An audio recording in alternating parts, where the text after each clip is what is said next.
Radyo Pilipinas, Radyo Publiko. Radyo Pilipinas, Radyo Publiko.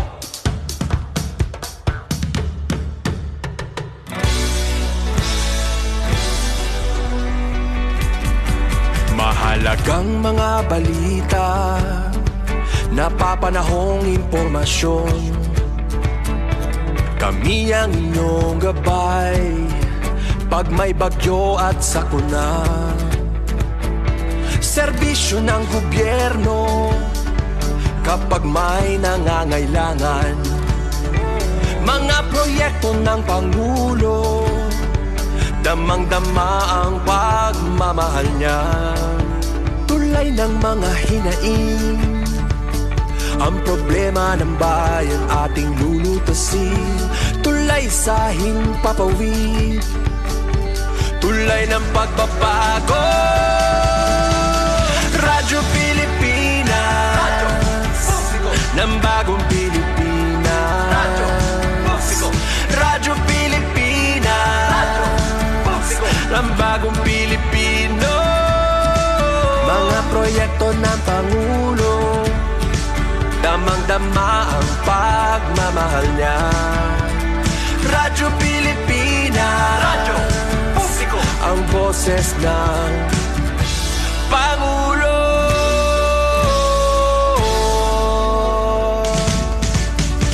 Karamay niyo kami, kahit malayo man kami nakakarating.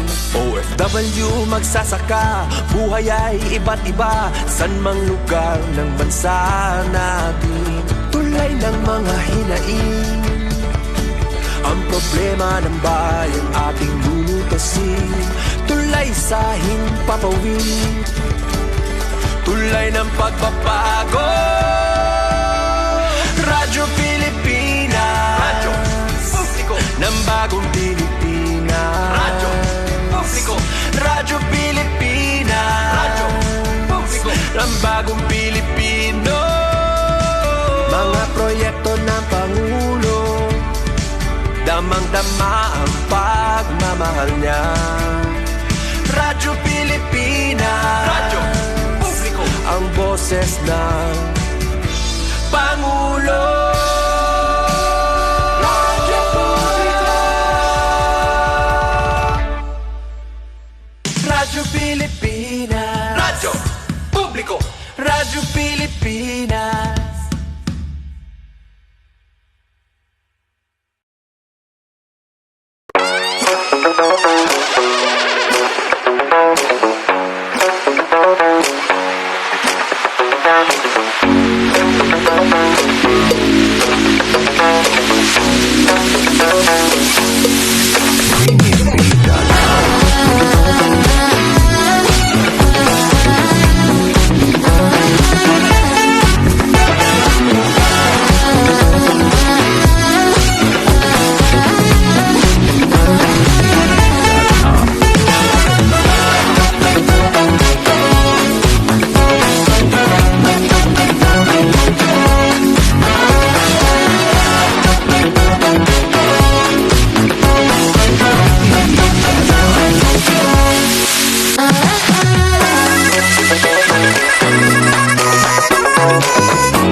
Yes, mga galamayong adlaw ka na ito talagang welcome din sa itong panaguban sa itong tulumanong tambayan sa Radyo Pilipinas. Kauban nyo Armando Finiquito mga igala. Yes, mga igala, no? Kamusta? Kumunta? Thank God, it's Friday mga igala, no? Asa kini padulong ng mga tawhanan ni karon, no? Tsari. No, kumusta inyong lugar din na unang mumukan mga igala? Check sa inyong weather dira, no? Kay posible ba gihapon tang ulanon mga igala karon panahon na tungod sa kaning natawag nga isolated thunderstorms mga igala ug uban pa, no. So ano ni siya mga igala, no? Bisag Friday, no, kablo ko mo daghang manglaag karon mga igala. It's because araw ng Davao weekend, no? Daghan-daghan pod, no? Actually karong Domingo preliminary sa mugyan ng Davao diya sa SM City Annex mga igala, SM City Davao Annex mga igala, no? So kung namoy time adto mo dito, no? But anyways mga igala, since araw ng Davao kuan man karon, no, na atong giadtuan kagahapon, no, ang opening no sa katong ginatawag nila nga kung sa to. Asa ba to mga higala kali lang gid ha. Kini nga na to nga Taste of the City aron ang Davao pop-up market fronting dira sa may Starbucks open parking may gala sa SM City Davao no. Kung asa naay mga kuano pila ka buok ni nga 2, 4, 6, 8, 10, 11 ka mga exhibitors mga higala no sa especially kanin sa mga food mga higala no. Una na diha mga higala ang Malagos homegrown mga higala Freshco OMG original lechon belly station siomai napo dira ang kuan mga higala no ang Wings burger tapos ang Davao Bites fried xiaolong bao Jusco tapos chicks and potato or shiny rich tapos full tank kitchen and bar no ang kanay chef ani may gala isang anak sa among dating station manager na si Mampeng Alinyo tapos na pa rin Chingus coin og puzzles takoyaki no pag namoy time no pwede mo moadto dito and Tilawan no ang ilahang unsa ni ang ilahang mga pagkaon nito lami baya no especially tong kay Mampeng lami ito lang sisig dito Mampeng sa full tank kitchen and bar no lamig lang sisig dito no daghan pa sa nas ready nakdakan no o guban pa so kung gusto mo kan adto lang mo dito no anyways mga higala din hita sa kuan no kay since araw ng Davao mga higala and part sa tong kanis mga milestone mga higala dito sa city mga higala and karon mga higala no isip sa katong bag-ong kana Davao City Arts and Culture office mga higala no isa sa mga target nila karon mga higala no nga i-preserve to mga heritage structure o ba diri sa Davao City no kay itong mo na ng part sa tuwang history o sa tuwang kultura mo na karon lang target na ilahagin ng i-preserba no well part of the memories may gala sa 88 anyos nga nahimong syudad no since I think 1937 no 1937 mga higala no part na siya mga higala no sa nahimong kaagi no kung nganong nahimot ang resilient o kuan may gal nagpabiling nagpabiling nga strong no luyo sa mga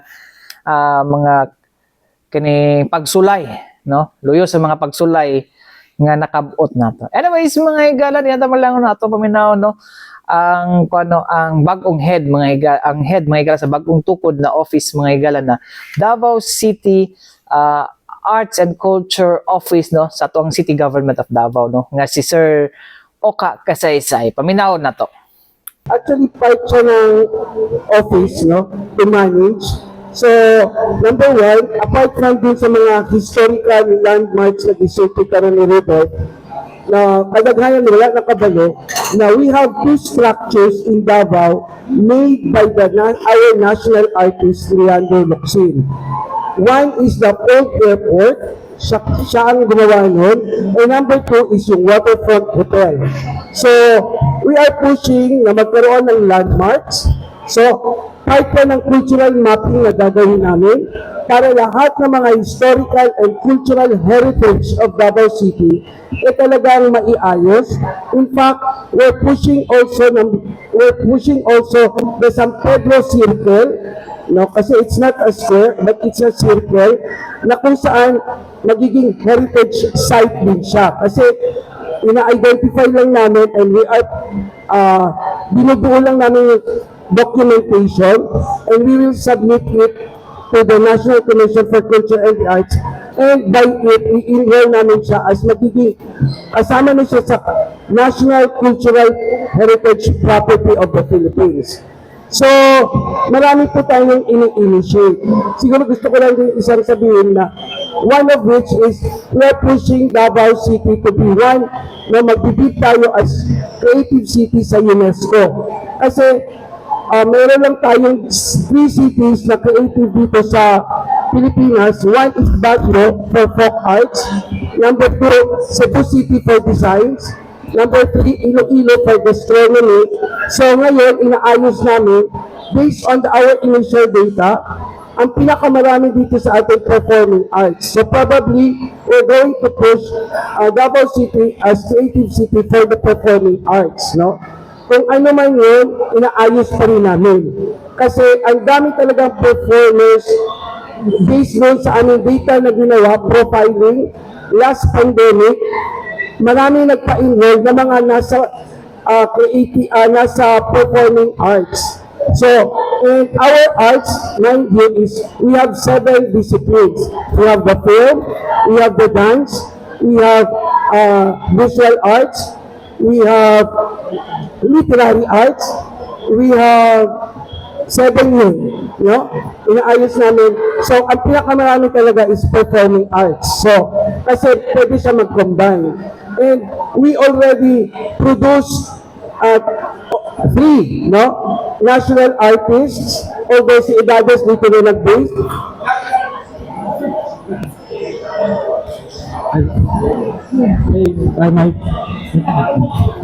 We have 3 national artists dito sa Davao.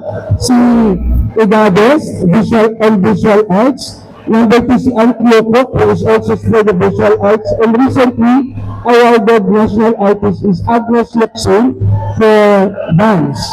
So, talagang we are very rich as far culture and arts are Davao.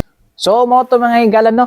Ang pahayag, no, ni Sir Oka Kasaysay, mga higala, ang head sa Davao City Arts and Culture Office, mga higala, sa City Government of Davao, mga higala. So, mo ito, mga higala, importante gid mga higala, nga natay preservation, mga higala, no? Cultural and heritage preservation, no? Katong nagtuan na mo last year, no? During the National School Press Conference, mga higala, kung nasa na-invitan, tas judge, no?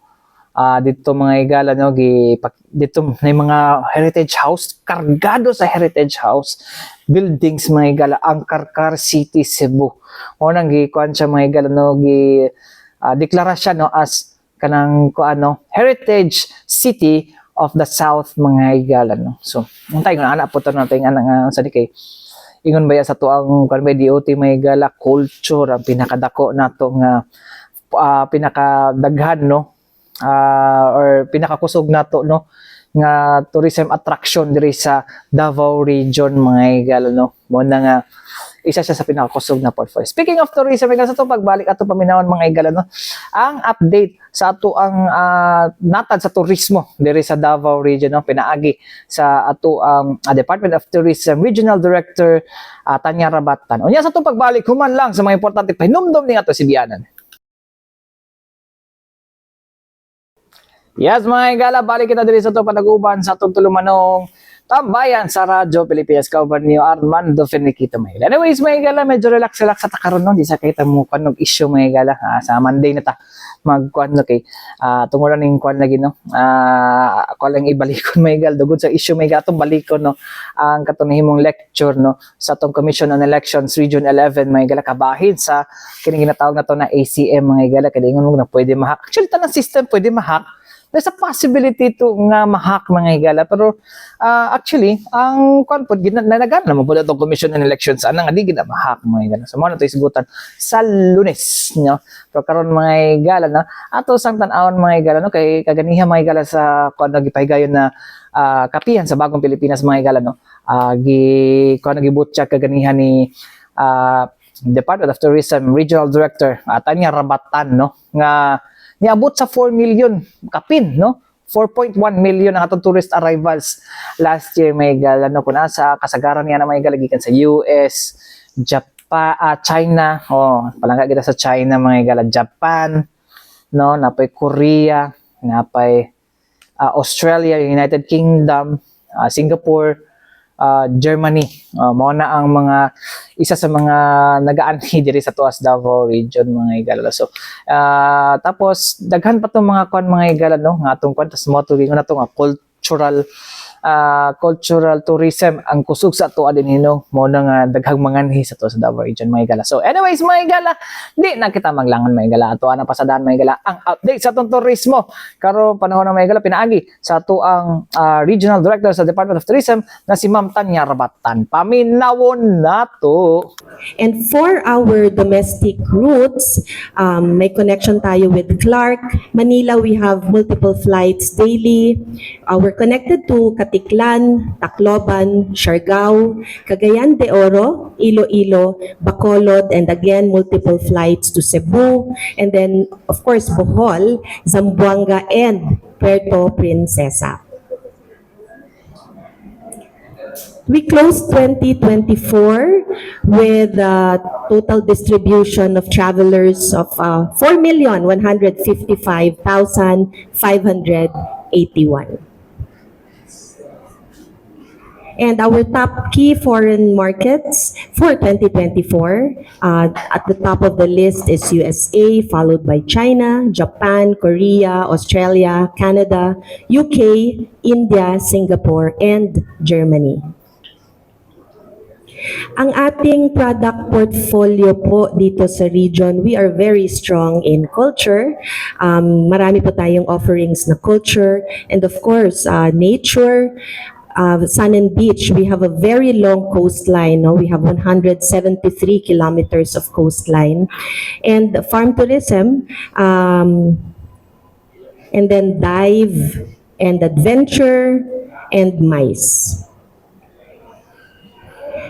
Currently, we have 381 DOT accredited tourism enterprise, but ongoing po ang pag-accredit natin to different tourism establishments.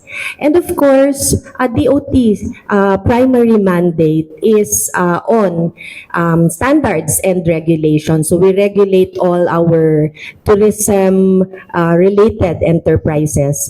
And of course, syempre gusto natin i-maintain yung quality and of service. So we do trainings. We conduct trainings on our various tourism enterprises. And of course, we market Davao and we develop more products. Yung mga na-present ko kanina na mga product portfolio, we continue to work on developing so that we have more to offer here sa Davao region. I'd like to share with everyone our 2024 accomplishments. So, na-mention ko kanina, key mandate natin is isa doon sa pag-develop ng product. So, we also have tourism policy formulation and planning program. So, we continue to assist all our tourism stakeholders on mga capacity building. We help them in tour package development. We continue to mentor because we do need to collect data. So we do basic tourism statistics for accredited establishments. And we continue to assist our LGUs and the private sector on tourism awareness and other capacity building. And also we conduct region-wide assessment and validation. We have this program on promoting local, to localize yung mga ating mga establishment to help them promote local products, local services. So we continue to conduct capacity building and coaching for LGUs in preparation of also their provincial local tourism plans. And again, yung generation nila ng tourism statistics. And also, we assist our LGUs in the preparation of their tourism code. We do validations also. Bago lang, meron tayong yung Tourism Champions Challenge and 3 of our LGUs are recipients of this award. So we validate those areas to help them complete also their documentation para makapag-groundbreaking na po tayo. For marketing and product development, we do attend mga exhibitions and expositions. So for 2024, we have participated in 10 exhibits and expositions. We were able to conduct and participate in 7 business-to-business activities, and we were able to engage 90 stakeholders. I believe this is the one during the Mindanao Tourism Expo. We were there last April of 2024. It was held in Cagayan de Oro City. And this is, by the way, the banner project of our dear Secretary, Cristina Garcia Frasco. And we do product updates as well and presentations at every opportunity we can. So we participated in 15. We did 15 product updates and presentations. We did 15 B2Bs and networking activities, not necessarily initiated by DOT, but these are invitations. And last year, no, nag-roadshow tayo sa Australia. And we went to Sydney and Melbourne and we met with various travel and tour operators there. Nag-attend po tayo ng Go Diving Show sa Sydney. This was last September of last year. And during the Australia Roadshow, nakapaggawa po tayo ng 3 product updates and presentations to the different stakeholders there. Nakapagawa po tayo ng 2 B2B events in Sydney, 1 in Melbourne. And ang kasama po natin na pumunta, we were 19 in all, no, ang ating delegation, and nakapag-engage po tayo ng around 90 Australian stakeholders. For marketing and product development, we do conduct fan trips. We host, no, like last year we hosted yung mga Singapore agents natin. We also hosted the Philippine travel operators, travel agencies and operators. And then, can I have the next slide? Ito sila yung mga Singapore-based travel agents. We hosted them last year. Ito po yung Philippine Travel Agencies Association. Last year din po ito. We also hosted recently, but this was last year, Japan Mega Fam Trip, tour of travel agents in Davao. And we are very active also in air service development. So this is actually route development. So this is just really to help sustain yung ating mga existing routes here in Davao and strengthen them as well. For our dive program, we participated in 2 expos and exhibition, and we also supported 2 LGU-led dive festivals and also 2 dive activities initiated. And we held our 3rd Davao Dive Expo last year, no? And of course, our Davao Adventure Challenge program, RD, nag-1 year na po tayo. And when we launched the Davao Adventure program, we did launch 17 sites dito. And around 19 site partners were engaged and 25 brand partners were engaged. The Davao Adventure Challenge, by the way, marami na pong nag-register, 1,400 plus. Meron na po tayong almost 500 who actually did the challenge, and naka-award na rin tayo ng 21 top challengers. We call them the ultimate challengers. Can I have the previous slide? So ito po yon. And the next slide. And the Davao Adventure Challenge is actually extended because summertime, alam natin, marami pang gustong gumawa ng challenge, but we will have definitely the season 2 of Davao Adventure Challenge. Siyempre, we also support halal programs, and we did 1 partnership project with the Department of Science and Technology, Region 11, and we participated in 2 halal-related expo. For culinary program, we did 3 culinary events and festivals last 2024. And these are the Davao Food and Wine Festival, which was very, very successful, by the way. And of course, yung Buwan ng Kalutong Pilipino, no? I think it's 5th year natin of celebrating this. For trainings, this is really very important for our agency. So marami po tayong trainings na nagawa. We did, rin to po ng aming secretary, no? Banner program talaga niya, yung Filipino brand of service excellence. We were able to train 12,731 participants for this particular training. For halal awareness and orientation seminar, we were able to train 235, and we MICE po tayo talaga, no? We're very strong in MICE, so we do trainings on VIP, diplomatic protocol, formalities, etiquette, and social graces. We were able to train 74 stakeholders for sustainable tourism-related training, 70. And then open water diving certification, we were able to certify 39. For Eco Guides training, 82 participants. For course on waitering and bartending, 95 participants. For course on housekeeping, 116 participants. Course on front office, 121 participants. Barrier-free tourism, 237 participants. For child-safe tourism, we were able to train 255. For Top Cup training, 90. And we did community tour guiding, 38. Certified guest service professional, 40. And basic life support, 32. Water search and rescue, 29 of them graduated. Lifeguard skills qualification, 29 graduated. Tourism awareness, 146 participants. Tourism reception, 36 participants. And cave, we have so many caves around the region. No? So caves, guiding training, 22. Street food, tourism, culinaria, 35. Hazard analysis and critical control points, 109. Tour guiding techniques, 63. 48 festival management participants.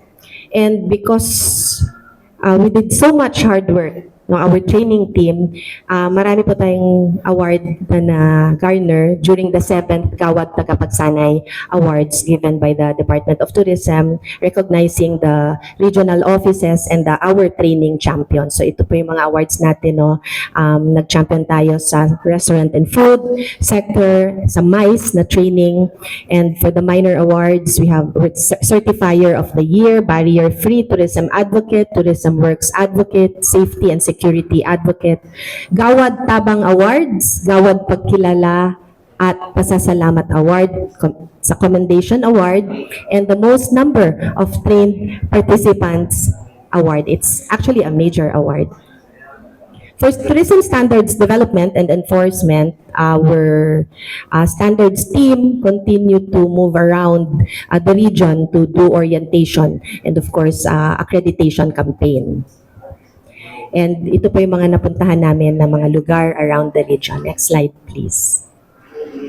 Our rolling pipeline projects. So we continue on with the Davao Adventure Challenge 2025. We will be having our Davao Dive Expo, and again supporting the Davao Food and Wine Festival. We will be holding the Buwan ng Kalutong Pilipino this April. We will be participating in the Osaka, Japan World Expo. And we plan to do actually roadshow for international country area, and also enhancement of Davao MICE program, development of farmers market, development of business case for airlines. And we actually produced this Davao MICE guidebook. It's a really guide, actually not just for MICE participants, but also as well as for the tourists, no, or visitors. We have featured all our key activities, our key attractions, the festivals that we celebrate, and some information about our MICE facilities. And we are on Instagram and Facebook. So, mo to mga galano ang update sa ato ang turismo diri sa Davao region, no.